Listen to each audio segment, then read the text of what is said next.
السلام علیکم ورحمۃ اللہ وبرکاتہ۔ ناظرین، سورۃ فاتح کی آیت نمبر 4 تقریباً ہر انسان کی زبان کے اوپر ہوتی ہے۔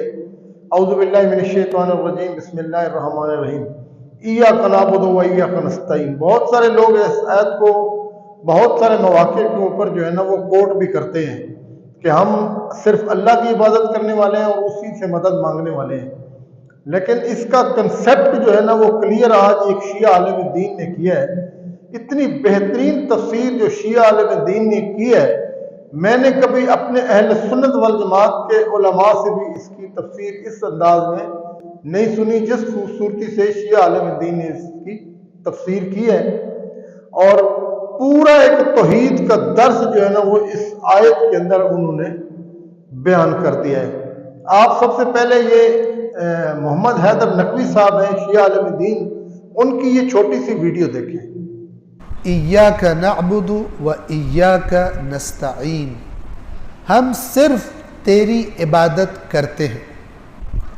یہ ایاک جو پہلے لایا گیا ہے، اصل جو عربی کی ترتیب ہے اس کے مطابق اسے ہونا چاہیے تھا نعبدک۔ نعبدک کا معنی ہے ہم عبادت کرتے ہیں تیری، لیکن عربی کا ایک قانون ہے جو کہتا ہے کہ جس کو بعد میں آنا چاہیے قاعدے کے مطابق، اگر اس کو اٹھا کے پہلے لے آئیں تو معنی میں ایک تبدیلی آ جائے گی، اور وہ تبدیلی کیا ہو جائے گی؟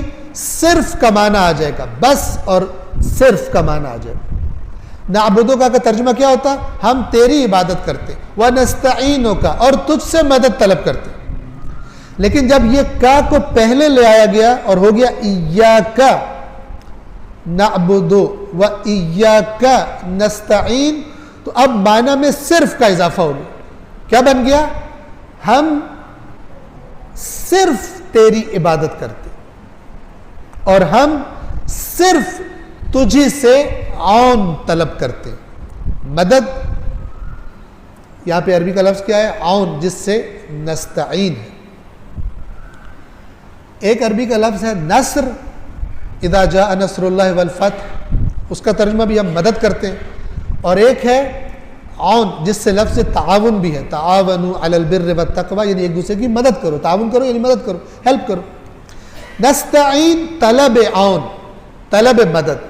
عون میں اور نصر میں کیا فرق ہے؟ دو لفظ ہیں، معنی مختلف، دونوں مدد، لیکن عون ہر قسم کی مدد کو کہا جاتا ہے اور نصر خاص قسم کی مدد کو کہا جاتا ہے کہ جو کسی دشمن کے مقابلے میں کی جاتی ہے۔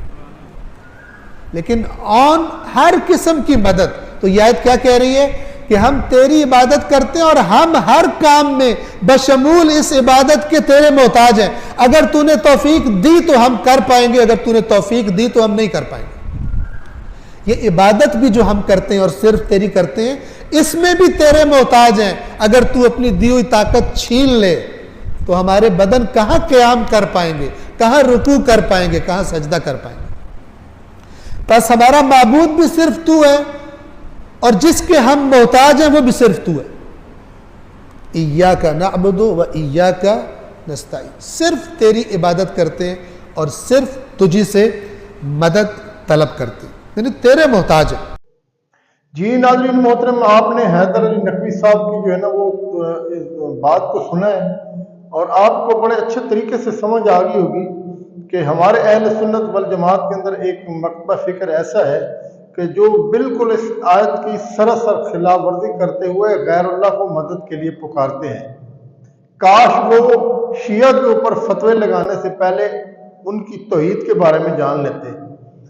یہ بات بالکل برحق ہے کہ شیعہ ذاکرین جو ہیں وہ اس طرح کی توحید بیان نہیں کرتے، لیکن توحید تو سب کی ایک ہے، چاہے وہ شیعہ ہے، چاہے وہ سنی ہے، چاہے وہ کوئی بھی ہے، بلکہ دنیا کے ہر انسان کے لیے توحید وہی ہے جو اللہ تعالیٰ نے اس کو بتائی ہے۔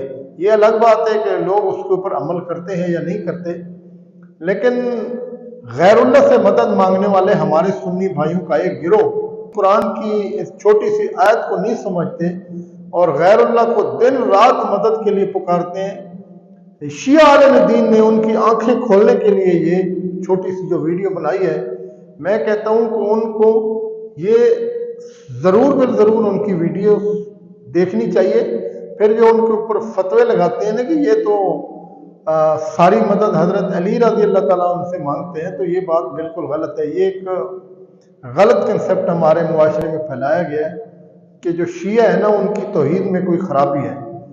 توحید میں کوئی خرابی نہیں ہے، توحید بالکل وہی ہے جو اللہ نے دی ہے، لیکن ہم خود اپنی توحید کے اندر خرابیاں پیدا کر لیتے ہیں۔